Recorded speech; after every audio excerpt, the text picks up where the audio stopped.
सभी लोगों को भारतीय संस्कृति नामक पाठ पढ़ाने जा रहे हैं। पहले आप संदर्भ देखेंगे। प्रस्तुत गद्यांश हमारी पाठ्य पुस्तक संस्कृत परिचायिका के भारतीय संस्कृति नामक पाठ से लिया गया है। अब आप अनुवाद देखिए।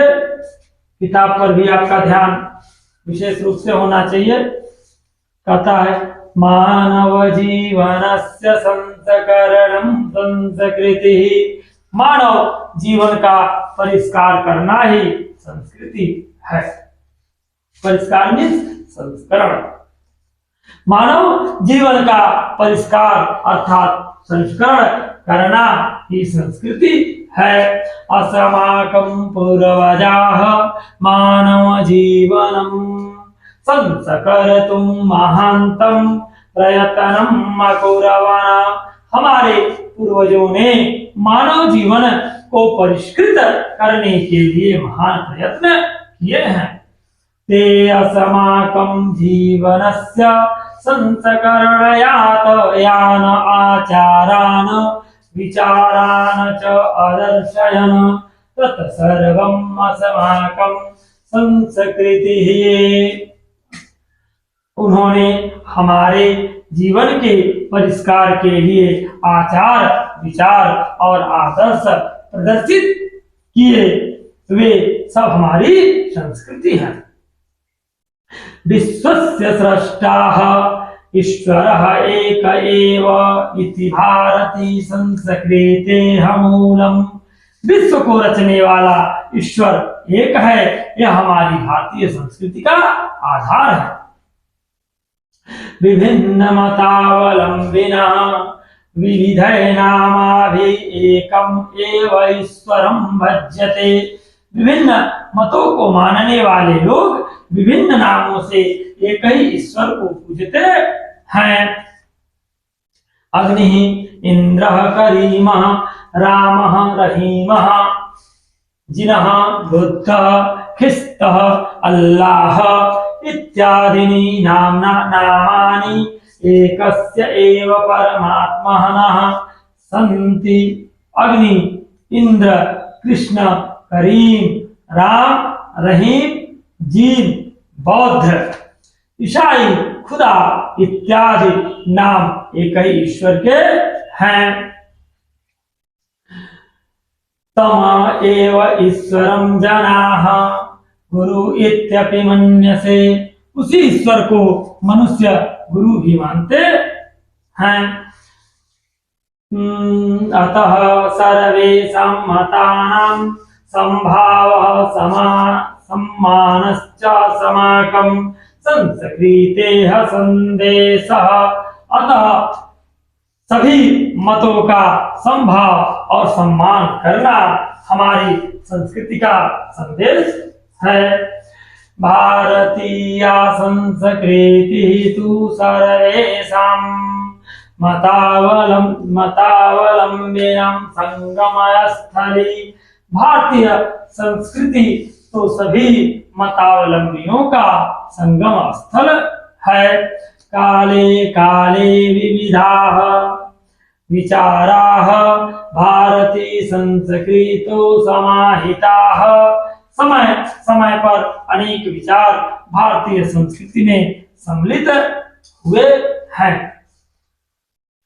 ऐसा संस्कृति समासिकी संस्कृति यस्याः विकासे विविधानां जातीनां संप्रदानां विश्वासानाश्च योगदानं दृश्यते।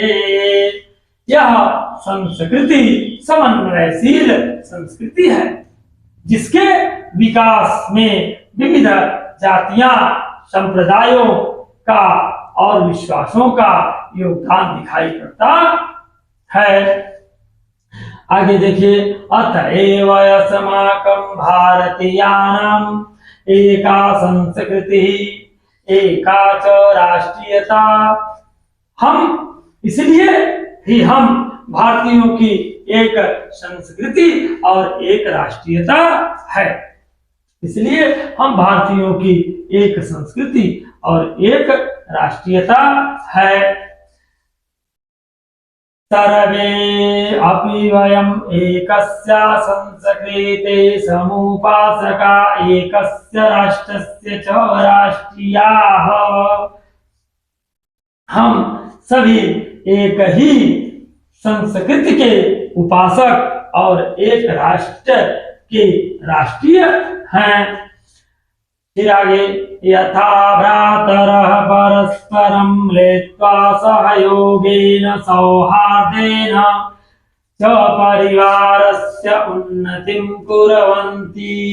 जिस प्रकार से भाई आपस में मिलकर के सहयोग और सौहार्द से परिवार की उन्नति करते हैं, उसी प्रकार तथैव अस्माभिः अपि सहयोगेन सौहार्देन च राष्ट्रस्य उन्नति कर्तव्या। उसी प्रकार हमको भी आपस में मिलकर सहयोग और सौहार्द से राष्ट्र की उन्नति करनी चाहिए। आगे आप देखिए, फिर कहता है कि ऐसा अस्माकं संस्कृतिः सदा गतिशीलता वर्तते। हमारी संस्कृति सदैव गतिशील रही है। मानव जीवनं संस्कर्तुम् ऐसा यथा समयं नवं नवं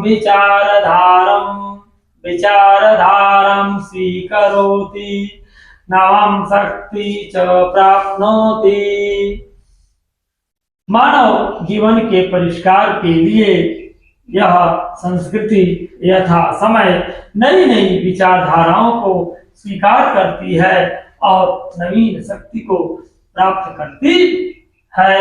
या अत्र दूराग्रह नास्ति, यहाँ दूराग्रह नहीं है। यत युक्तियुक्तं कल्याणकारी च तदर्थ सहर्ष गृहीतं भवति। जो युक्ति युक्त और कल्याणकारी है वह यहाँ सहर्ष स्वीकार होता है। जो युक्ति युक्त और कल्याणकारी है वह यहाँ सहर्ष स्वीकार होता है। फिर कहता है, एतस्या गतिशीलताः एतस्याः गतिशीलतायाः रहस्यं मानव जीवनस्य शाश्वत मूल्येषु निहितम्। तदयथा सत्यस्य प्रतिष्ठा सर्वभूतेषु संभावः विचारेषु औदार्यम् आचारे दृढ़ता चेति। यह गतिशीलता का रहस्य मानव जीवन के शाश्वत मूल्यों में निहित है। जैसे सत्य की प्रतिष्ठा, सभी प्राणियों में समानता का भाव, विचार में उदारता, आचार में दृढ़ता आदि। ऐसा कर्मवीराणां संस्कृतिः पुत्रवेह कर्माणि जीवेच्छतमः समाः इति अस्य उद्घोषः। यह कर्मवीरों की संस्कृति है। कर्म करते हुए 100 वर्षों तक जीने की इच्छा रखें, यह उसका संदेश है, अर्थात हमारी संस्कृति का संदेश है। इति पूर्व कर्म तदंतरम फलम इति अस्माकं संस्कृतेः नियमः। पहले कर्म करो, इसके बाद फल, यह हमारी संस्कृति का नियम है। पहले कर्म करो फिर फल, यह हमारी संस्कृति का नियम है। इदानीं यदा वयं राष्ट्रस्य नवनिर्माणे संलग्ना समयः निरन्तरं कर्मकरणम् अस्माकं मुख्यं कर्तव्यम्। इस समय जब हम राष्ट्र के नवनिर्माण में लगे हों तब निरंतर कर्म करते रहना हमारा मुख्य कर्तव्य है। इस समय जब हमारा राष्ट्र या हम राष्ट्र के नव निर्माण में लगे हो, तब निरंतर मतलब लगातार कर्म करते रहना या कर्म करना हमारा मुख्य कर्तव्य है। निजस्य श्रमस्य फलम भोगम, अपने श्रम को भोगना चाहिए। अनयस्य श्रमस्य शोषणं सर्वथा वर्जनीयं, यदि वयं विपरीतम् आचरामः तदा न वयं सत्यं भारतीय संस्कृतेः उपासकाः। दूसरों के श्रम का शोषण करना सर्वथा वर्जनीय है। यदि हम विपरीत आचरण करें तब वास्तव में भारतीय संस्कृति के उपासक नहीं है। कहने का मतलब कि हमें दूसरों के श्रम का शोषण नहीं करना चाहिए।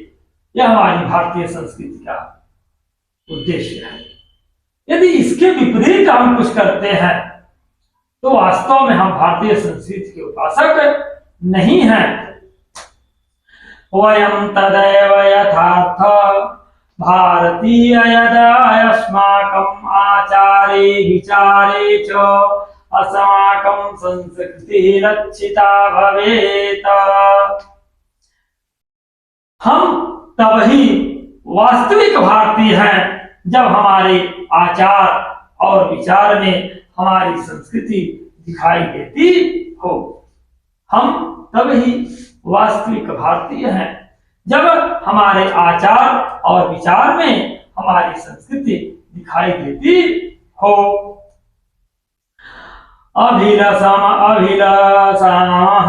वयं यतवेश्वस्य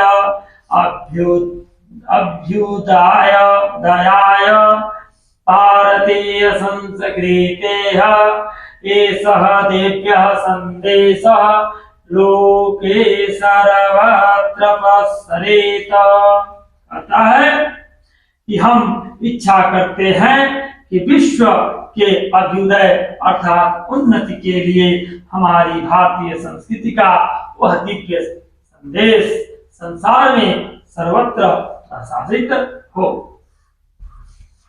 कौन सा वह दिव्य संदेश है? देखिए, सर्वे भवन्ति सुखिनः, सर्वे सन्तु निरामयाः, सर्वे भद्राणि पश्यन्तु मा कश्चित् दुर्भाग्यो भवेत्। हम सभी सुखी हों, सभी निरोगी हों, सभी कल्याण को देखें, कोई भी दुख का भागी न हो। इस प्रकार यह पाठ आपका समाप्त हुआ।